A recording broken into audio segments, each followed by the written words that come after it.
Merci de nous accueillir en cette journée avec un magnifique programme. Merci Olivier de ton invitation. On m'invite donc à vous parler de l'hospitalisation aux urgences et des EHPAD, sujet d'actualité. Vous savez que la Haute Autorité de Santé travaille actuellement sur la réduction des hospitalisations inappropriées et nous a proposé un certain nombre de recommandations.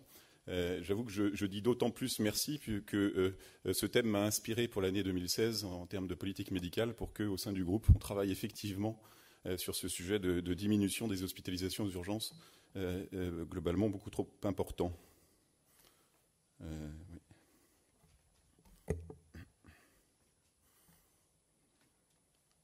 Ça passe. Oui, pardon. Alors, oui, c'est vrai qu'en fait, non, je ne vois pas les diapos. C'est pas grave, je vais me débrouiller. Donc un petit peu d'épidémiologie. Nous avons actuellement, d'après les derniers chiffres, à peu près de 4 millions de personnes de plus de 80 ans, 2,5 millions de femmes, 1,3 million d'hommes.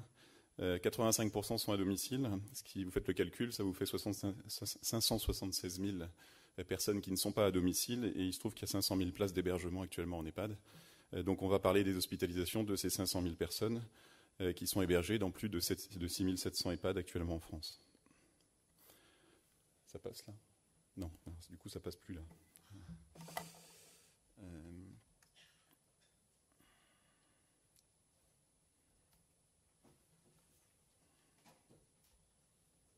Ça passe là. Excusez-moi. Alors je voulais refaire un petit point sur la population. Donc sur le plan de la dépendance, on est face à une population extrêmement fragile, avec une dépendance importante, puisque vous voyez qu'on a 55% de nos résidents en EHPAD actuellement qui sont soit GIR1, soit GIR2, qui ont chacun 7 à 8 pathologies identifiées, avec plus de 50% de démence de type Alzheimer. On est plutôt à 60-70%. Des chiffres qui sont sortis de l'enquête EHPAD de 2011, mais quand vous regardez les bilans nationaux des coupes pathos, on est sur des chiffres à peu près équivalents. Plus de 40% de dépression. J'ai été impressionné par le chiffre que vous venez de présenter, qui était de 40% également dans la population fragile. 40-50% de troubles du comportement, un chiffre qui a nettement augmenté entre l'enquête EHPAD 2007 et l'enquête EHPAD 2011, probablement avant tout du fait d'un repérage du trouble du comportement qui est beaucoup plus fin que ce que ça n'était en 2007, lié à l'arrivée des coupes pathos progressives, qui fait qu'on est de plus en plus exhaustif dans le recueil des pathologies, des troubles du comportement chez nos résidents, et puis une vraie sensibilisation quant à la recherche de l'apathie dans les EHPAD. Dernier sujet, les médicaments, 7 à 9 princeps, très variables. Chez RPA, actuellement, on est à 6,9, avec une possibilité de travailler sur ce nombre de princeps en lien avec les médecins traitants, grâce aux commissions de coordination gérontologique, mais vous connaissez les difficultés que nous avons à impliquer de façon forte les médecins traitants qui sont parfois avec 2 résidents sur 10 EHPAD et qui ont donc du mal à s'impliquer dans les 10 EHPAD.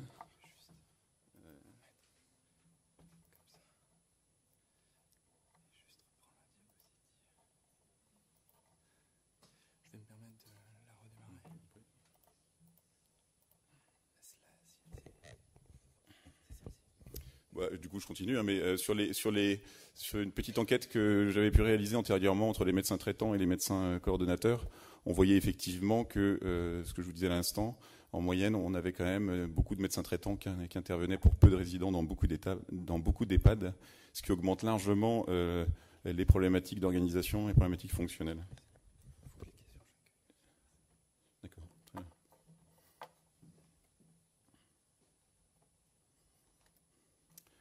Alors, toujours sur cette population, donc l'âge à l'entrée actuellement, 84 ans et 5 mois. Nos résidents ont pris plus 1 an en 4 ans. Donc des résidents de plus en plus âgés. La provenance est à 30% d'établissements sanitaires, 58% du domicile. Donc un lien avec l'hôpital qui est important. L'âge à la sortie, 86 ans, 7 mois. La DMS, actuellement, on est à 2 ans et 4 mois, avec des DMS inférieurs à 2 ans pour les hommes. Il faut savoir qu'un quart des entrées quittent l'établissement dans les 2 mois. Donc un turnover de plus en plus important. Les sorties définitives se font à 67%, ce sont des décès. Et dans ces décès, on en a 76% qui sont en établissement et un quart qui sont à l'hôpital.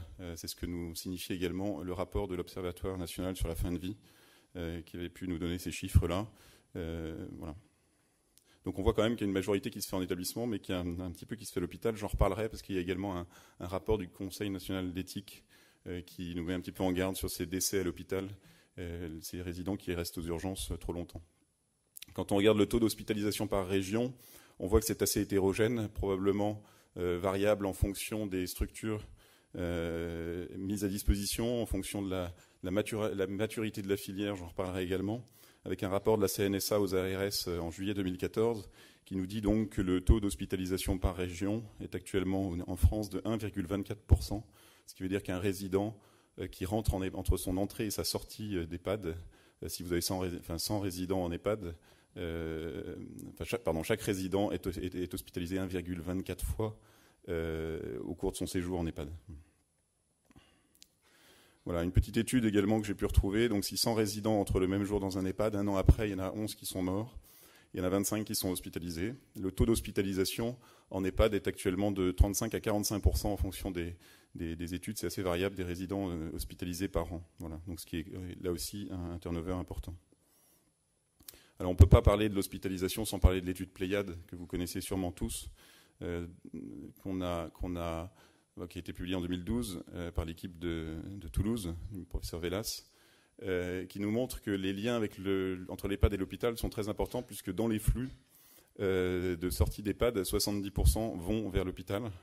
Et puis, ce qu'il faut comprendre, c'est qu'on a donc 30% d'entrées qui se font de l'hôpital, mais on a toutes ces entrées qui se font également en EHPAD, qui arrivent de l'hôpital parce qu'elles sont parties à l'hôpital. Donc un flux important. Alors pourquoi les gens sont hospitalisés ? À 70% pour des problématiques de pathologie somatique, 14% des pathologies traumatiques et 11% des pathologies neuropsychiatriques. Les hospitalisations, on pourrait croire qu'elles se font beaucoup la nuit. En réalité, on s'aperçoit que, alors déjà en programmé, on est à 22% des cas, ce qui est probablement améliorable. Avec en urgence de jour 65% et la nuit finalement pas tant que ça puisque c'est 10%, mais c'est 10% dont on entend beaucoup parler. Je vous montrerai également que la présence d'une infirmière la nuit permet d'améliorer ces taux-là. Ce qu'on peut dire également sur ces hospitalisations, donc c'est qu'il y a probablement un vrai travail à faire sur l'augmentation de la part programmée. Voilà, le passage par les urgences se fait à 60%, donc ça sous-entend quand même qu'il y a des hospitalisations en urgence qui ne se font pas par les urgences. Il faudra bien différencier ces deux axes de travail avec des décisions qui sont souvent prises par le médecin traitant ou le médecin coordonnateur et puis le médecin de garde. Voilà, mais le SAMU finalement pas tant que ça et les infirmières pratiquement jamais, contrairement aux idées qu'on pourrait avoir dans l'étude. Les infirmières c'était 4% de décisions d'hospitalisation. Alors les causes les plus fréquentes d'hospitalisation non programmée, c'est avant tout les chutes, 30%, dont 50% avec fracture.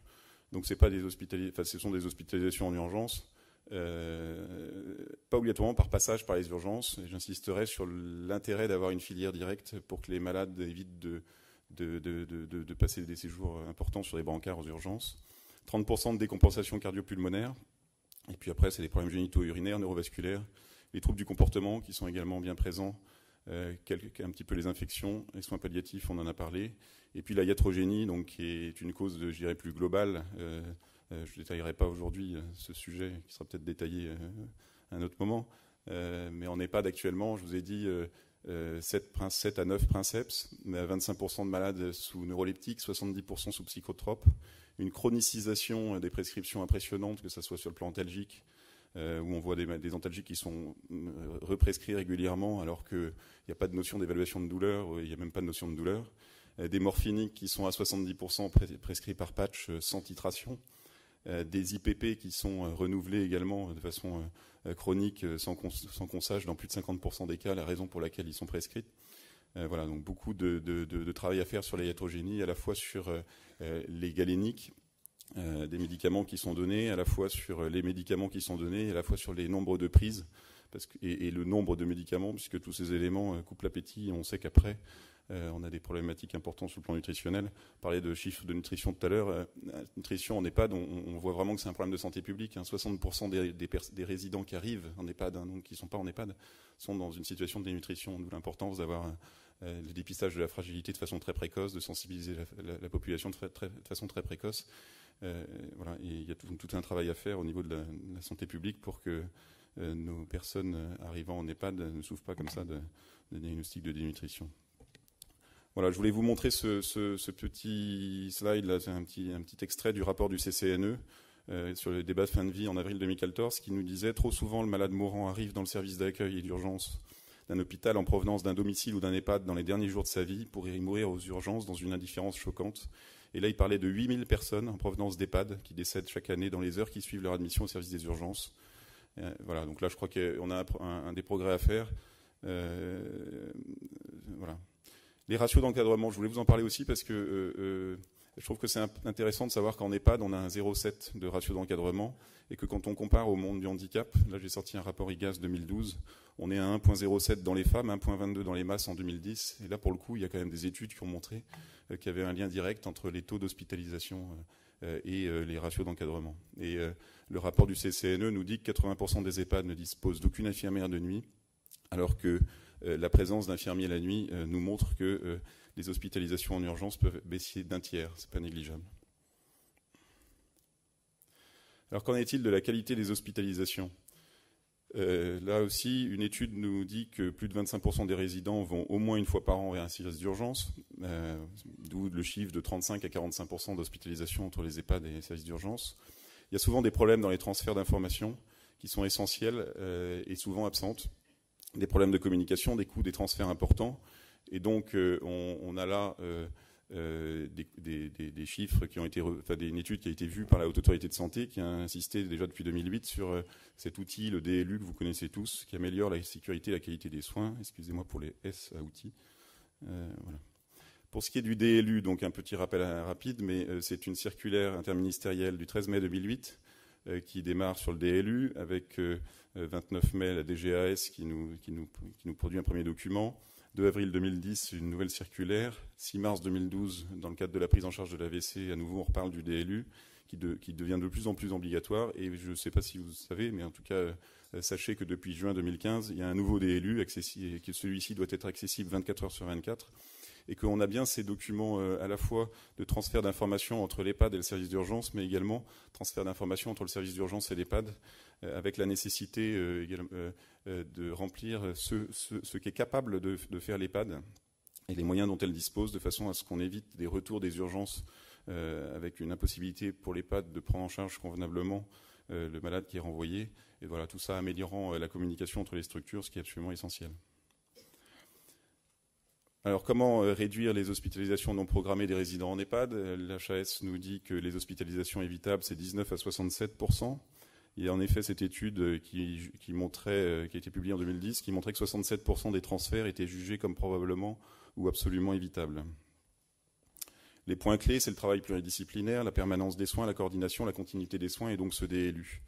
Et donc on peut identifier assez facilement 2 leviers d'action. La prévention du passage aux urgences, qui va travailler essentiellement sur des enjeux organisationnels, et la prévention de l'urgence et de la décompensation, qui passe par la réalisation de l'évaluation gériatrique standardisée à l'entrée, l'évaluation des risques, etc. Une autre étude, toujours publiée par la même équipe en 2011, nous montre que voilà, il y a quand même des possibilités d'agir, à condition de travailler sur les outils de communication, la planification des soins, et les protocoles de prise en soins voilà, qui sont de plus en plus présents actuellement dans nos établissements. Alors sur l'organisation, ce qui est intéressant, c'est de se dire, si on veut travailler sur l'organisation, commençons par aller rechercher de l'information avec la directive anticipée. Et là, il y a une étude que j'ai pu trouver qui interroge quand même, puisque directive anticipée, prise en charge palliative, 3 groupes, des groupes soins courants, qui étaient donc des groupes qui avaient accès aux soins quels qu'ils soient, les groupes confort qui étaient un groupe qui demandait à ne pas être hospitalisé, et un groupe vraiment en soins palliatifs qui pouvait être hospitalisé dans la mesure où ils avaient besoin de soins techniques extrêmement importants. Et on se rend compte à ce moment-là qu'entre le soin courant et le confort, on a autant d'hospitalisations, ce qui veut dire que, en tout cas dans cette étude, les directives qui avaient été données par les patients, par les résidents, n'étaient pas respectées, puisque demandaient à ne pas être hospitalisés, mais qu'ils étaient hospitalisés quand même, ou que la situation faisait qu'il fallait malgré tout les hospitaliser, avec moins d'utilisation d'antibiotiques dans le groupe confort versus le groupe courant. Donc ça, c'est Voilà. Donc, et puis ce qui était montré également, c'est que par contre, la prescription anticipée des soins pour les résidents souffrant de maladie Alzheimer avait un impact réel sur les taux d'hospitalisation. Donc un petit axe de travail. Voilà. Ce qui est certain, c'est que dans le cadre de nos réflexions, dans le cadre de la constitution du réseau, si on veut anticiper les passages aux urgences, il y a, je crois, à avoir de façon absolument nécessaire dans un EHPAD une filière orthopédique directe. Et il y a aujourd'hui des chirurgiens qui acceptent, sans passage par les urgences, d'accueillir dans leur lit des malades directement. On a les possibilités maintenant d'avoir des biologies très rapides en établissement. Ils passent en radio, ils arrivent en chirurgie, même si c'est une hospitalisation en urgence qui est nécessaire, elle ne passe pas par les urgences et c'est probablement une bonne chose. Hein. L'étude Pléiade nous a montré les catastrophes des hospitalisations. Voilà. Il y a l'HAD aussi qui est très importante et dans les organisations, il y a sûrement à faire évoluer, il y a une réunion d'ailleurs ce matin avec l'HAD de Paris, là, à faire évoluer nos organisations. Il y a un modèle très intéressant du côté de Lyon où l'HAD c'est organisé avec un SIAD qui fait que l'ensemble des données des résidents sont présents dans une base commune et que finalement l'HAD elle est capable d'intervenir en 1 heure.